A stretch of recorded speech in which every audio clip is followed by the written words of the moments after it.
Salut et bienvenue chez Days. Ici, on papote comme à la maison autour d'une tasse de thé. Je suis Days et chaque semaine, j'accueille des invités venus des 4 coins du monde. Des conversations authentiques, inspirantes et multilingues vous attendent. Alors installez-vous confortablement et c'est parti pour un nouvel épisode. Salut à tous, bienvenue dans un nouvel épisode. J'espère que vous allez tous et toutes très très bien. Alors pour ceux et celles qui ont suivi un petit peu la promotion de cet épisode, vous savez qu'il est bilingue. Donc il y a l'épisode en anglais pour ceux et celles que ça intéresse. Le contenu est le même, hein, c'est juste que j'avais envie de proposer les 2 langues.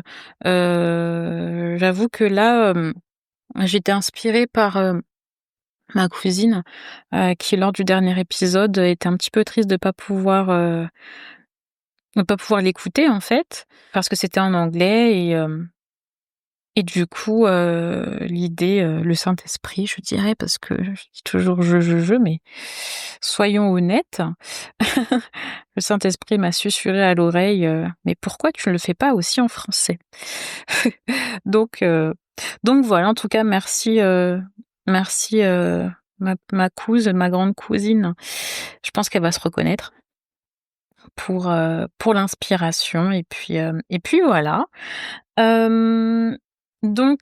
Ça va être un épisode assez, voilà, je suis toute seule, on papote un petit peu ensemble, je vous pose un petit peu, c'est un petit peu comme une pancine pour ceux et celles qui sont, un peu dans l'univers de Harry Potter. C'est un peu comme ça qu'on appelle aussi, avec, avec mon groupe de copines, un petit peu ces pensées qu'on a, qui sont un petit peu ouvertes, qui n'ont pas encore de réponse. On peut y apporter une réponse ou pas. En tout cas, on dépose ça là et puis voilà.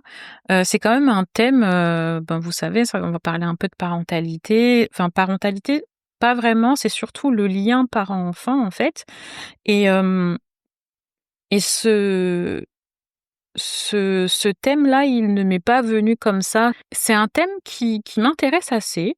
J'aime bien, lire, des choses sur la pédopsychologie et cetera. De façon générale, l'enfance, c'est quelque chose qui m'intéresse, pas mal et puis aussi ce lien, du coup, qui se crée, entre le parent et l'enfant, un petit peu voir différentes, constellations. Et puis voilà, ça permet aussi un peu d'en savoir, sur soi, de faire, d'avoir une certaine réflexion sur pas mal de choses. Et là, cette réflexion en particulier, elle m'est venue en écoutant et après avoir écouté, un épisode de podcast. Alors, je dois dire déjà que ce podcast, c'est vraiment, un de mes podcasts préférés pour pas dire quasiment le préféré. C'est le Off Show.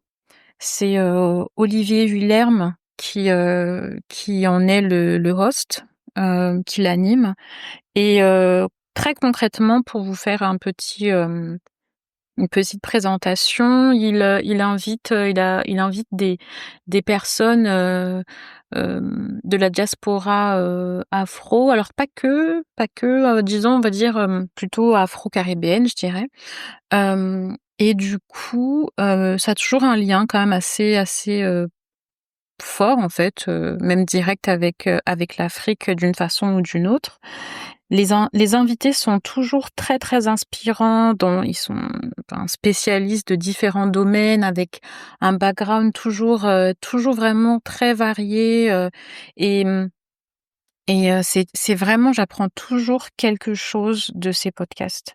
Sans dire que, les conversations sont fluides, ça se sent que les invités se sentent à l'aise, comme à la maison, de longues discussions, voilà, comme je les aime. Moi, j'aime bien les longs podcasts, 1 heure et demie, même 2 heures.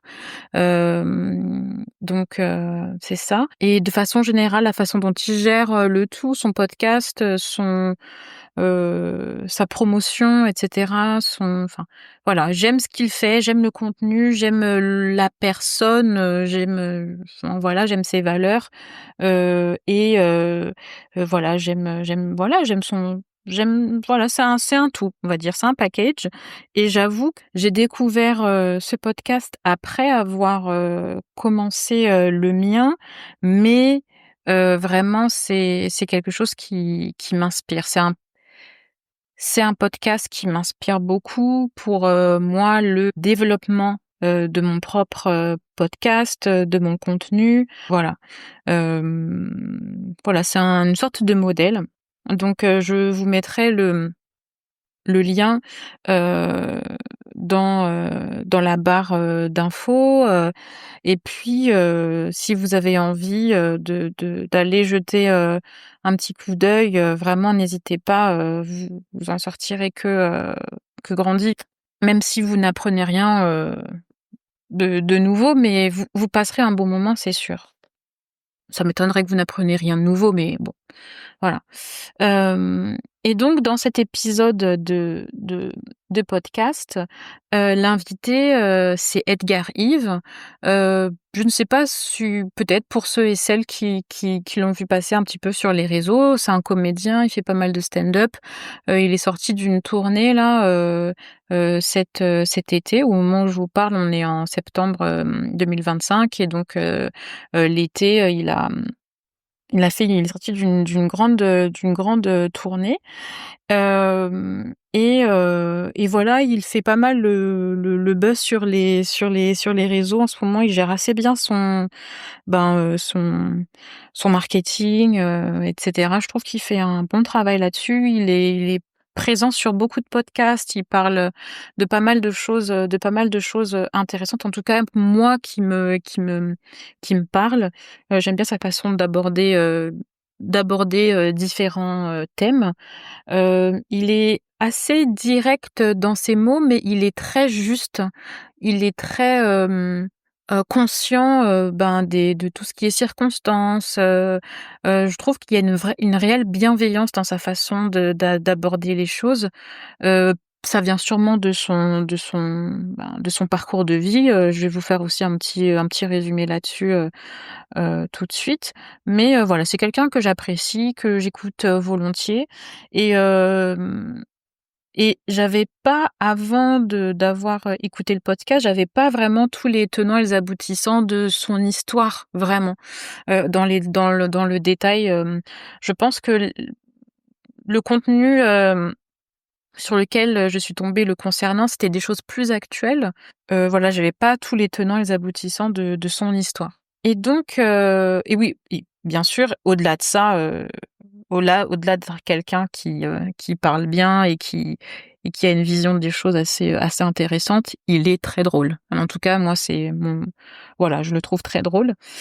Et donc en fait, ce qui m'a amenée, justement à ma propre réflexion, c'est, de découvrir, son histoire justement. Donc pour vous faire un petit topo, Edgar Yves, naît, et a grandi, au Bénin et il vient d'une famille aisée.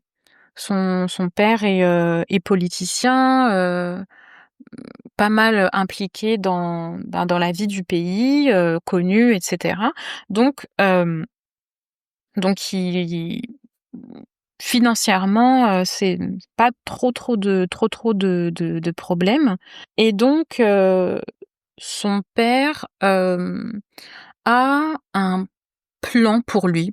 Voilà, il dit qu'il visualisait sûrement faire quelque chose comme du droit, voilà, quelque chose de similaire et le problème, c'est que Edgar Rive, lui, a d'autres plans. Il, veut devenir comédien et à partir du moment où, il le dit à son père, son père, décide de le mettre à la porte. et ça, c'est un peu le point déclencheur, un petit peu pour moi, cette réflexion. Edgar Rive dit lui-même que bon, il était un peu le cliché du gosse de riche, bon, il en faisait pas plus qu'il fallait, voilà. Donc heu, donc du coup, il avait une vie, assez confortable, hem et donc du coup, cet événement-là où son père, le vire de la maison, ben, c'est l'élément déclencheur et hem et c'est déjà là où je me pose, la 1re question. Donc cet épisode, je vous le dis tout de suite, il va y avoir énormément de questions. C'est un petit peu, comme une disserte, voilà, et on avance partie par partie, avec différentes, comment dirais-je? Différentes, sous-parties, différents thèmes, exemples et cetera. Rappelez-vous vos cours, de terminale et puis, avec plusieurs problématiques et donc ma première question, en fait, c'est, hem, à quel moment on est tellement triggered par une situation qu'on décide de mettre son enfant à la porte, de couper les ponts avec lui? Quel est le point qui est si inacceptable pour soi en tant que parent, voilà, qu'on prend cette décision, voilà, de mettre son enfant, dehors et de vraiment couper les ponts. Donc après, avoir été, mis à la rue, Edgar Rive, ben, dort littéralement, dans la rue, sur des bancs et donc s'ensuit, une période assez, compliquée pour lui parce qu'il passe d'un milieu, d'un environnement, vraiment aisé avec, une grande maison. Il dit lui-même qu'il y avait une piscine, il y a des personnes qui travaillent, ils ont du personnel, de maison et cetera, à, l'extrême inverse en fait où il est, sans domicile fixe. Alors, avant, de rentrer, davantage dans le sujet, je dois préciser, vraiment, que moi je ne suis pas maman, je ne suis pas parent, je suis, tatie, très heureuse tatie, très impliquée dans la vie de mes bébés, mais voilà, ça fait moi, le membre, d'un village, un membre, très actif, mais ça ne fait pas de moi un parent. Mais je suis, l'enfant de quelqu'un. Donc tout ce que je vais vous partager là, c'est vraiment du point de vue, ben, de l'enfant.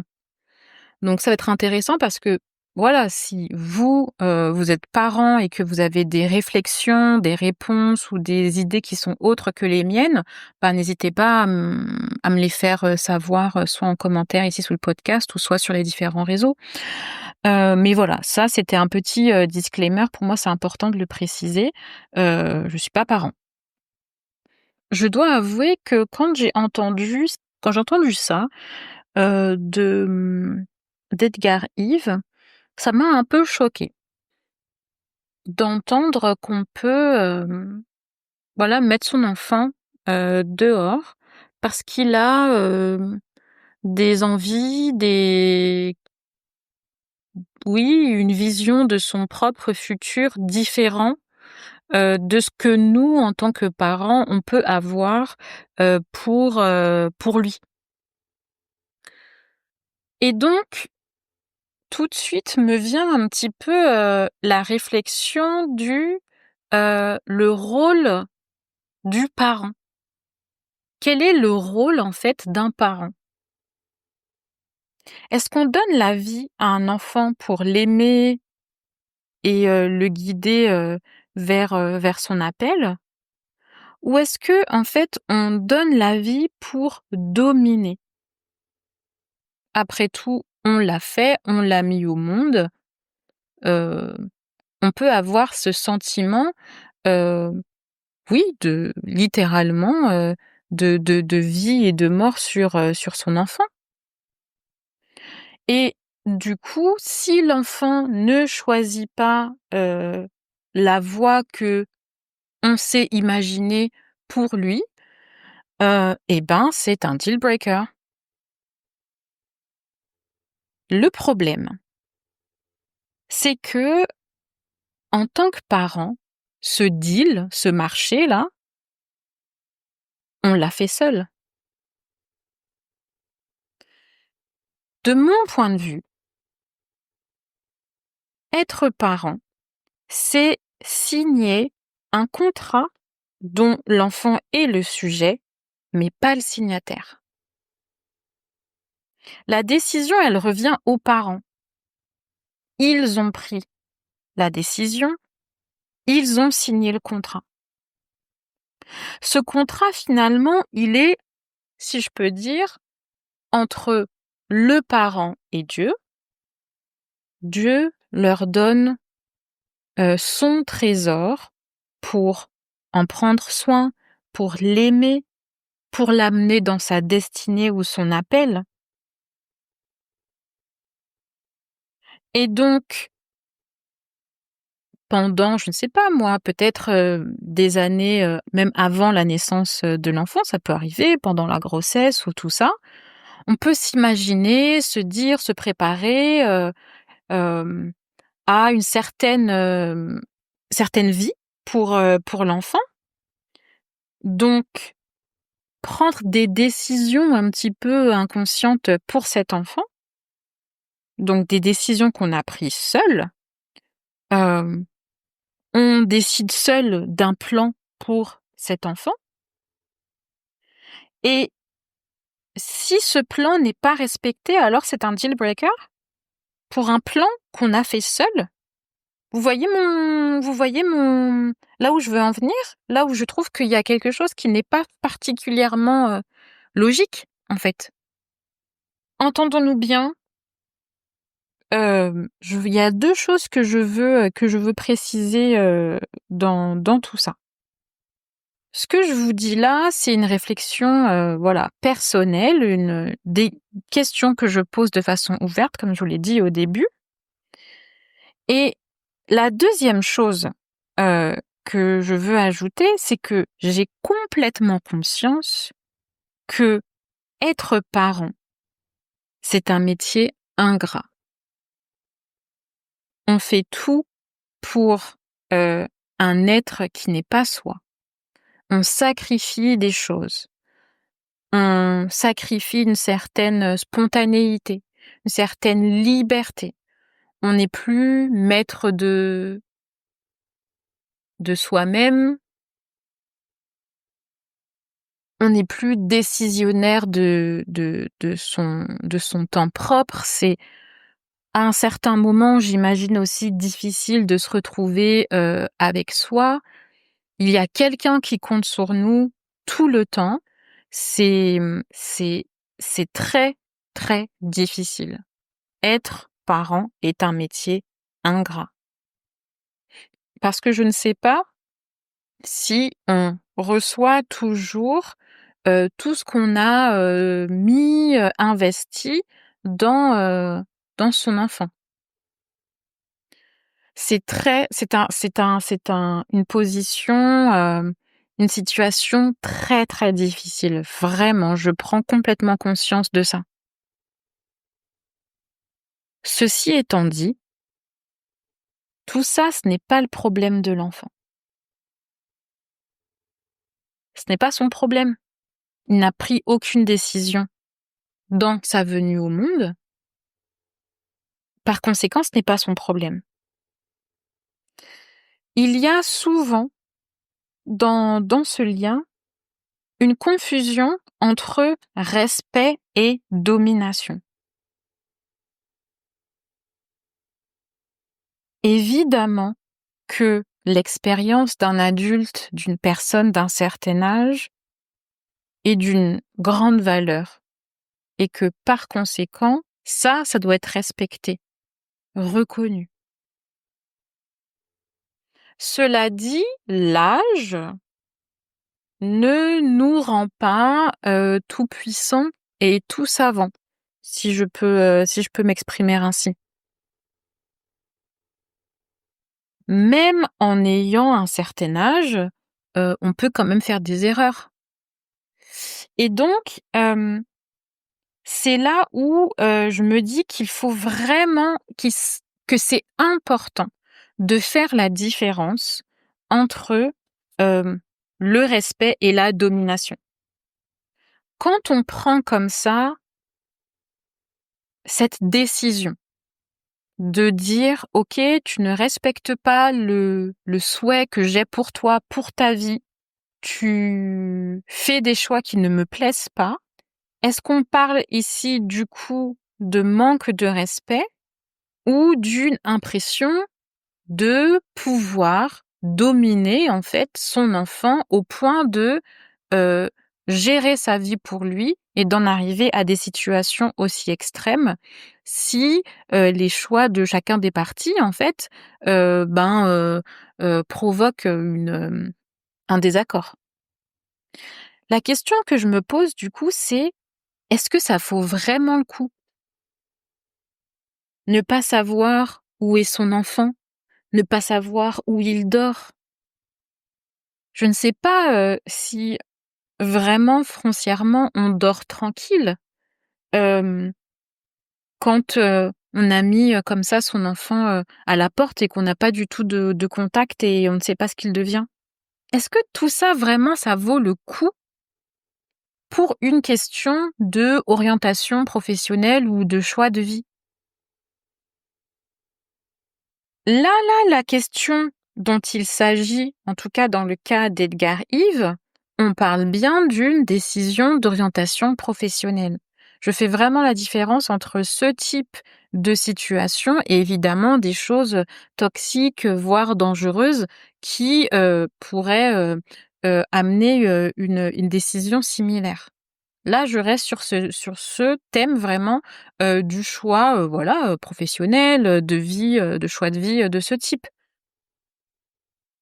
Donc pour continuer un petit peu avec l'histoire, d'Edgar Yves, après, que son père, l'ait mis à la porte, il y a 14 ans de rupture.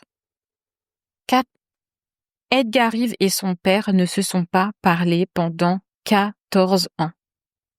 Imaginez-vous, un jeune de 14 ans, c'est un adolescent, qui est, capable de faire beaucoup de choses seul. 14 ans, c'est énorme. Hem Et donc pour continuer dans ce questionnement, tout à l'heure je disais: «Est-ce qu'il n'y a pas une confusion entre, le respect, qu'on pense qui nous est dû et cette idée de domination?» J'aimerais aussi encore, aller un petit peu plus profond dans le questionnement. C'est, peut-être qu'il faudrait aussi définir ce qu'est le respect. Qu'est-ce que c'est le respect? Est-ce que le respect, c'est pas une valeur qui est très subjective et qui est propre à chacun? Est-ce que avoir ses propres envies, ses propres, désirs, ses propres rêves pour sa vie, si ceux-ci sont en contradiction avec, hem, le choix de nos parents, est-ce que c'est un manque de respect? Je pense que c'est pas mal déjà de définir c'est quoi le respect. Hem Et puis surtout, autre chose, c'est quelles sont les attentes, en fait, des parents vis-à-vis de leurs enfants? Quand un enfant naît, est-ce qu'il y a des attentes qui viennent avec? Et si oui, quelles sont ces attentes? Et on pourrait continuer aussi en soulignant que quelles sont les attentes des enfants aussi vis-à-vis de leurs parents? Je pense que la question inverse est tout aussi importante, mais on ne la pose pas souvent. C'est évident, presque, que des parents aient des attentes vis-à-vis de leurs enfants, pour tout ce que je vous ai, cité, précédemment, pour l'aspect, du sacrifice, pour, tout ce que l'on fait, ce que l'on apporte à un enfant en tant que parent. Donc on fait des choses, on est proactif. on apporte des choses à son enfant, donc ça semble évident d'avoir des attentes, mais l'inverse, on ne pose pas cette question. Ce point de vue-là, il semble presque invisible, hem et presque illogique, d'un certain sens. Du coup, je pose aussi la question aux parents peut-être qui m'écoutent. Est-ce que vous avez déjà demandé à vos enfants quelles sont leurs attentes vis-à-vis de vous? Je pense que ça pourrait vraiment être intéressant. Si on reprend un petit peu ce point, du respect, le respect est souvent exigé dans un sens. De la même façon que pour, les attentes. Le respect de l'enfant vers le parent. Tu me dois le respect parce que je suis plus âgé. Tu me dois le respect parce que je suis ton parent. Tu me dois, du respect parce que j'ai de l'expérience de vie. C'est un petit peu, vous voyez, comme, dans un jeu vidéo. Je pense, notamment aux jeux type Mario où, plus vous allez loin dans le jeu, plus vous accumulez de pièces d'or et du coup, à la fin, ça vous fait une espèce de trésor, voilà, et plus vous avez de pièces d'or, plus la récompense à la fin est grande, votre valeur et cetera, votre personnage, il grandit et cetera et cetera. Mais donc les pièces d'or ou les points d'expérience, en fonction des jeux, c'est un petit peu la même chose finalement. Plus on avance dans la vie, plus on acquiert de l'expérience et ça nous donne aussi une certaine valeur en tant que personne. Ce que j'entends, complètement. La question du coup que je me pose, c'est à quel moment, en fait, on prend conscience que l'on doit aussi le respect à son enfant?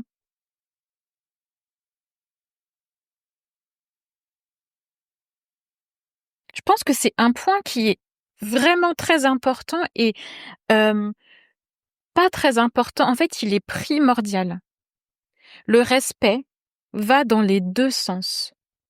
Je trouve important de dire aux anciennes générations aussi que ils doivent aussi un certain respect aux jeunes générations. J'ai l'impression de dire des choses très, très basiques, hein, je j'ai pas la prétention de vous apprendre quoi que ce soit, mais le respect n'a absolument rien à voir avec l'âge ou l'expérience. Le respect, c'est quelque chose de basique pour chaque être humain. Chaque être humain, quel qu'il soit, mérite le respect et donc je peux dire que cette idée-là du respect, unilatéral, c'est une forme d'interprétation du concept du respect. Il y a une sorte de déséquilibre quand même dans les relations, si vous voyez un petit peu, l'idée. Comme quelque chose qui penche davantage d'un côté.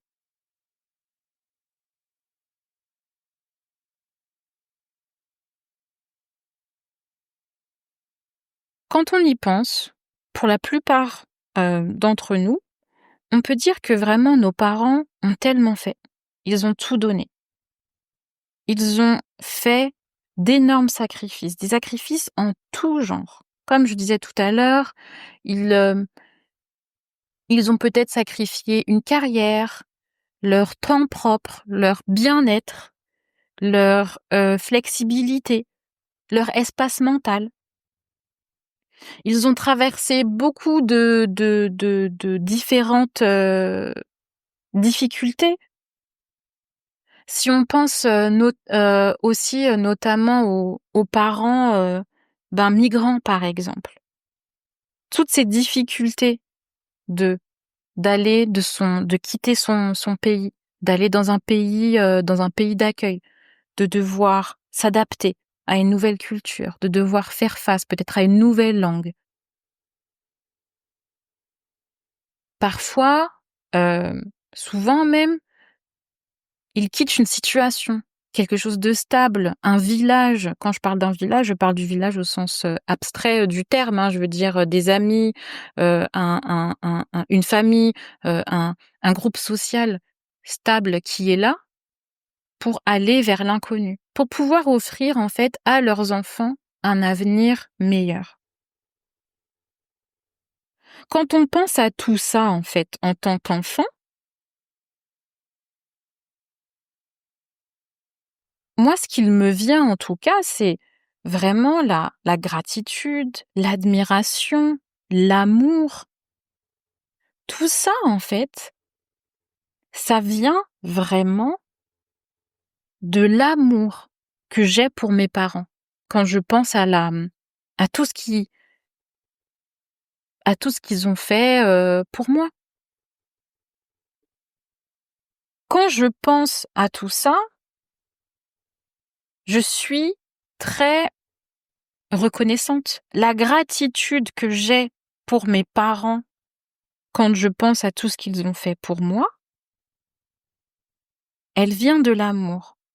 Et donc si je veux rendre quelque chose à mes parents, parce que je suis reconnaissante et parce que je les aime, encore une fois, cette cette cette volonté-là que j'ai dans le cœur, ce désir que j'ai dans le cœur, il prend sa source dans l'amour.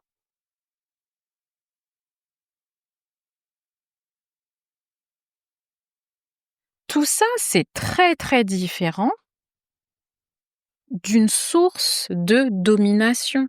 On est bien d'accord. Moi, en tant qu'enfant, je vais leur rendre parce que je les aime et parce que je suis reconnaissante. Je ne vais pas leur rendre parce qu'il y a ce déséquilibre dans la relation qui crée une espèce de domination. Même si je ne corresponds pas à leur idée de la réussite, ou que je ne corresponds pas, ou que mes choix, mes désirs ne correspondent pas à ceux d'un bon avenir selon eux, ceci n'est pas une condition pour leur amour. Et donc la question qui vient, c'est en tant que parent, est-ce qu'on aime ses enfants moins parce que leurs plans, leurs idées, leurs désirs sont différents des nôtres? C'est un petit peu l'idée du ben j'ai souffert pour toi, donc tu me dois le respect et tu me dois ci et tu me dois ça. Cette réflexion-là n'a pas de sens. Parce que comme je vous le disais tout à l'heure, en fait, on ne doit pas à nos parents dans ce sens-là. On leur est reconnaissant, on leur est redevable quand cette idée, cette source vient de l'amour. Mais comme je disais au début, notre venue sur Terre n'est pas notre choix propre, c'est le choix de nos parents. Et donc, et si en tant que parents, parce qu'ils ont fait les sacrifices ou juste parce qu'ils ont mis au monde un enfant, il y a une attente d'obéissance et de soumission totale, est-ce qu'il y a un vrai lien ici parent-enfant? J'ai l'impression qu'on attend presque, hem, c'est quelque chose qu'on attend de peut-être de servants ou de quelque chose comme ça et même, je sais pas, des servants, est-ce qu'on attend vraiment une soumission, une obéissance totale? Je je ne sais pas. Donc si on revient un petit peu à Edgar Yves, hem après 14 ans, son père, revient, vers lui, reprend contact, et là, la réconciliation commence. Hem, En fait, il suit son travail, il suit ses progrès, ben, dans son art et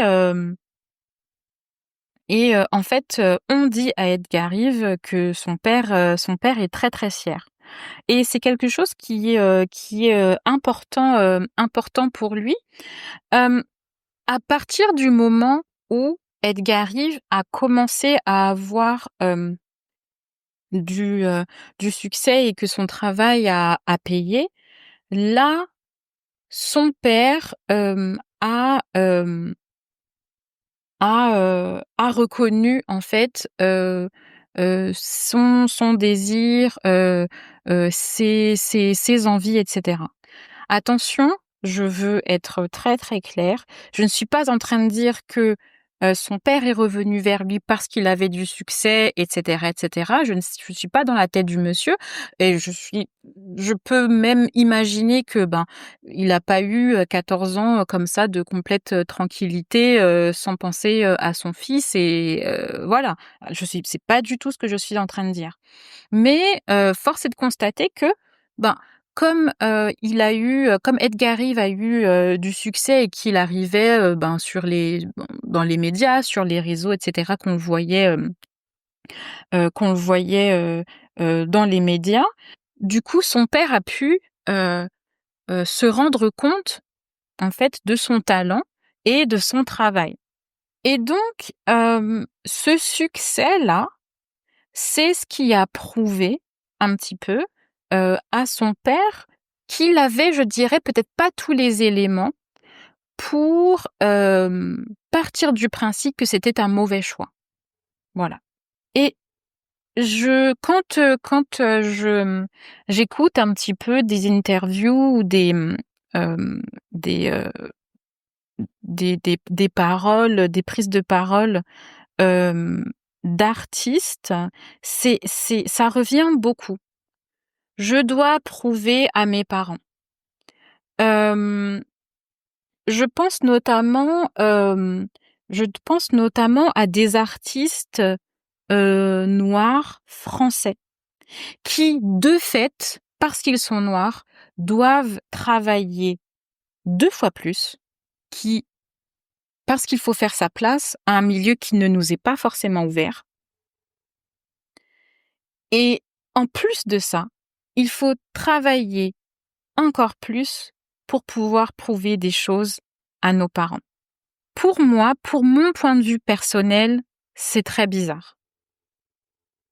Si mes parents ne sont pas d'accord avec mes choix, c'est complètement OK, vraiment. On n'est pas obligé d'être toujours en accord avec tout au moment T. Mais je ne suis pas sûre que ce soit le rôle de l'enfant de convaincre ses parents et de prouver des choses. L'enfant peut faire sa route. S'il y a succès, c'est OK.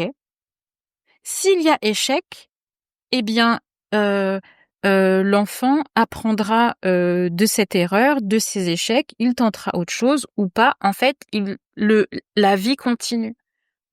Mais il y a vraiment un point encore un point, je pense, à vraiment prendre en compte, quelque chose de très important, c'est que en tant qu'enfant ou en tant que personne entourée, de personnes plus âgées, avec plus d'expérience, de personnes d'autres générations, d'anciennes générations, en je chéris l'expérience, je chéris la sagesse, je chéris les conseils. C'est quelque chose de très, très important, de très riche. Mais à la fin de la journée, je prends mes décisions et je vis ma vie.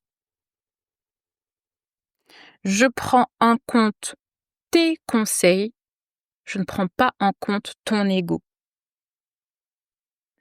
Et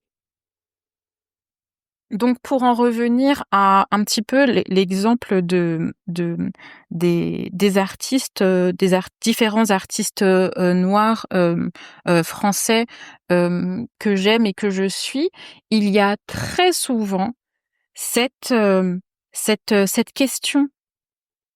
Ce point revient très souvent. Hem, les artistes, ce sont souvent des musiciens, voilà, des comédiens, hem et Edgar Rive n'est pas le seul qui a eu cette espèce de rupture avec ses parents, à cause d'un choix professionnel ou un choix de vie. Et donc, je me demande en fait si faire le choix de jeter son enfant dehors pour ces raisons, vraiment j'insiste là-dessus, on parle pour ce type de raison, pour un choix de carrière, est-ce que ce n'est pas une décision prise par ego? Et je me demande à quel moment l'ego est plus grand que l'amour. Pour beaucoup d'entre nous, nos anciennes générations, la génération de nos parents, ont dû travailler dur, ça a été difficile. Et du coup, il y a un espèce de mode survie qui est mis en place. Et donc, ce mode-là survie, c'est difficile de le quitter. La valeur du travail est très souvent pour la génération de nos parents quelque chose d'extrêmement important. C'est quelque chose, le principe du dur labeur qu'il faut travailler pour avoir des résultats, etc. C'est quelque chose qui fait aussi partie de mes valeurs, mais je crois qu'il faut quand même faire attention à cette espèce de fantasme-là de romantisation de la galère, romantisation de la difficulté. Parce que il peut arriver que quand quelque chose est facile, eh bien ça a moins de valeur à leurs yeux. Le problème, c'est que tout n'est pas toujours très difficile. Et le pire du pire, c'est que si je suis un petit peu la logique, tous les sacrifices que font les parents, toutes ces choses qu'ils mettent en place, c'est pour rendre la vie plus facile aux enfants. C'est pour leur offrir une vie plus facile. Et donc, j'ai l'impression qu'il y a une espèce de paradoxe dans ce système de pensée. Alors, bon, je discutais un petit peu de tout ça et de mes réflexions avec un proche, et il me disait en fait que c'est en fait notre rôle à nous, à la nouvelle génération, de leur montrer que la difficulté n'est pas la voie unique. En fait, eux n'avaient pas la possibilité de faire les choses, d'avoir les choses faciles. Ils ont dû faire énormément eux-mêmes, passer par beaucoup d'obstacles. Donc ils n'ont pas eu en fait la possibilité de voir que il y avait une voie facile. On ne leur a pas donné en fait, on ne leur a pas toujours donné cette voie facile. Donc nous, on a aussi, en tant que nouvelle génération, une responsabilité de guidance, si je peux dire, de compréhension, de bonté et d'amour envers nos anciennes générations. On ne peut pas donner ce qu'on n'a pas reçu. Ça, c'est un précepte qui est clair et que tout le monde comprend. Parce qu'on ne peut pas donner ce qu'on n'a pas reçu, alors nous, en tant que nouvelle génération, on peut aussi mettre notre pierre à l'édifice en leur apportant des perspectives différentes sur les situations. Et je pense que vraiment c'est vrai que nous aussi on doit vraiment avoir aussi conscience de ce que nos anciennes générations n'ont pas eu, n'ont pas pu avoir, n'ont pas pu, comprendre, à cause, des circonstances, de l'époque, et cetera et cetera, et de nous aussi, leur apporter, heu, cette cette ouverture en fait, peut-être, de leur placer le curseur un petit peu ailleurs.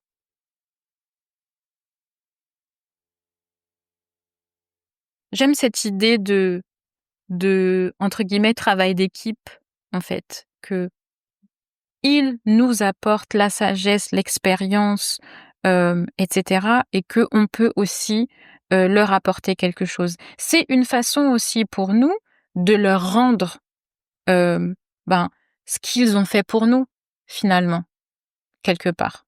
Mais toujours, comme je disais tout à l'heure, avec cette source, d'amour, de compréhension. Pour continuer avec, Edgar Yves,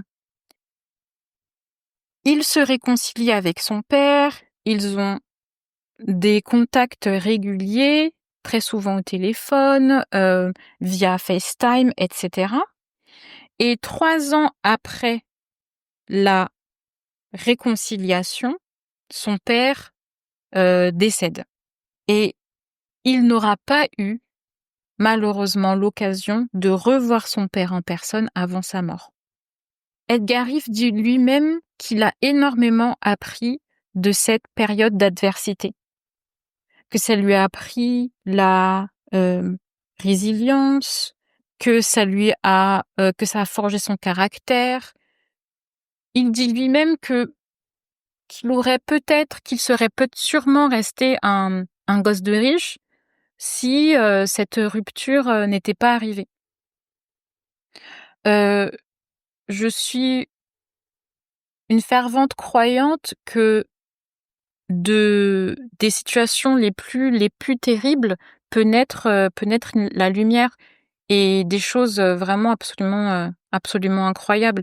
Et je crois aussi que on apprend beaucoup de la difficulté et des moments difficiles. Euh, mais la seule chose que je me dis, c'est que c'est dommage, en fait, qu'ils ont perdu 14 ans à ne plus se parler et qu'ils ne se seront jamais revus en personne, pour une question de choix de carrière. Je sais que peut-être pour certains d'entre vous, mes questionnements et ma réflexion peut paraître simple. La seule chose que je me dis dans cette situation, c'est la seule chose que je me dis dans cette situation, c'est: est-ce qu'une discussion entre les deux à propos de cette décision n'aurait pas pu être une option? 14 ans, c'est trop long pour un désaccord de choix de carrière. Le lien entre un parent et son enfant ne devrait pas être dépendant des choses sur lesquelles on est d'accord ou pas. Ce qui est vraiment positif, et c'est la raison pour laquelle j'aime le témoignage et l'histoire d'Edgar Rive, c'est que il a fait pendant toutes ces années, évidemment, son travail de guérison. Sur les dernières années, son père suivait son travail. Euh, euh, il suivait ce qu'il faisait sur les réseaux. Il était très fier de lui. Ça a donné aussi à Edgar Rive la force et ce désir de vouloir rendre son père fier, et de travailler davantage. Et ça, c'est une super source de motivation quand on sait que nos parents sont derrière nous et qu'on se dit: ok, je vais faire ça pour eux parce que j'ai envie de les rendre fiers. Ça, c'est quelque chose qui est très très naturel pour un enfant, de vouloir rendre son parent fier. C'est le type, en tout cas pour l'éternel optimiste que je suis, c'est le type de happy ending que j'aime. Le seul problème et je veux vraiment pas ternir l'histoire, et et je veux pas du tout, remettre en question du tout, l'histoire d'Edgar Rive et son père. C'est pas du tout mon rôle et je suis pas là pour ça. Le seul truc que je me dis juste, c'est ces 14 ans là qui sont passés. C'est vraiment dommage et il dit lui-même en fait qu'il a qu'il a une nouvelle définition en fait pour, heu, être fâché avec quelqu'un. Ouais. Il dit vraiment, hem: «Si tu es fâché avec quelqu'un, réfléchis bien. Si, la personne, meurt demain et que tu es OK avec, alors vas-y, ça va. Reste fâché, c'est OK. Mais si tu te dis que la personne meurt demain et que ça t'embête, que ça te fait quelque chose, alors prends ton téléphone, décroche, ne reste pas fâché parce que la vie est trop courte et qu'on ne sait pas ce qui peut arriver demain». Je suis complètement d'accord avec lui. C'est vraiment, vraiment important de remettre, cette perspective de on ne sait pas de quoi demain est fait et de n'avoir aucun regret. La question que je me pose ici, c'est comment gérer cette situation quand la cassure ne vient pas de soi? Vraiment, je ne parle pas de on a, un problème soi-même, d'ego, on est dans une rancœur. Non, non, le cœur est ouvert, l'ego est de côté, il n'y a que de l'amour et on a envie de voilà, de ne pas avoir ce regret parce que, comme dit, on ne sait pas de quoi demain est fait. Comment, si la cassure ne vient pas de soi, si cette décision, de rupture ne vient pas de soi, comment est-ce que on fait, ce pas-là dont Edgar Yves parle, pour, voilà, ne pas rester dans cette situation de conflit, de rupture, de cassure? C'est pas simple, hein? En tout cas, vraiment, je trouve que son processus, son histoire, comme quoi vraiment Dieu utilise vraiment, toutes les situations pour en faire des témoignages. Parce que je trouve que son histoire est très, très, très inspirante, vraiment. Que déjà, rien n'est gravé dans le marbre, qu'il y a beaucoup de situations qui peuvent sembler, vraiment cassées, sans solution, qui peuvent en fait aller avancer et évoluer vers des choses superbes. Hem, la façon dont Edgar Yves parle, de son père, on sent qu'il y a énormément d'amour et ça, c'est vraiment génial parce que on montre vraiment le processus de guérison, de pardon. Il a fait aussi un travail, sur lui et les dernières années qu'ils ont eues ensemble ont dû être magnifiques. De rétablir là ce lien, ça a dû être aussi une grosse, grosse partie pour lui du processus, de guérison, j'imagine. Hem, ça l'a même, dit-il, rapproché de ses racines, en fait. Et ça c'est vraiment superbe. Hem, donc voilà. C'était, c'était mon ma réflexion sur cette situation et je suis vraiment, curieuse de savoir, ce que vous en pensez. N'hésitez pas vraiment à me dire, si vous avez, peut-être, des expériences, soit similaires, soit différentes, des avis, des choses où peut-être vous avez des réponses à mes, milliards de questions que j'ai posées dans cet épisode. Mais je trouverais ça vraiment très, très intéressant de pouvoir en discuter. Parce que comme dit, ce sont des questions ouvertes, des choses qui me sont venues, grâce à cet épisode de podcast. La dernière question que je vais, poser et à laquelle vous pourrez répondre, hem, par la suite, peut-être que vous pourrez, y réfléchir, c'est finalement, est-ce que vous avez déjà ressenti que vous deviez prouver pouvoir mériter l'amour de vos parents? Voilà. Je vais vous laisser sur cette, dernière question. Merci beaucoup, de m'avoir, écoutée. N'hésitez pas à commenter et à partager l'épisode, s'il vous plaît, à noter aussi le podcast. Et puis, j'ai vraiment hâte de vous retrouver dans un prochain épisode de Chez Days. À plus tard.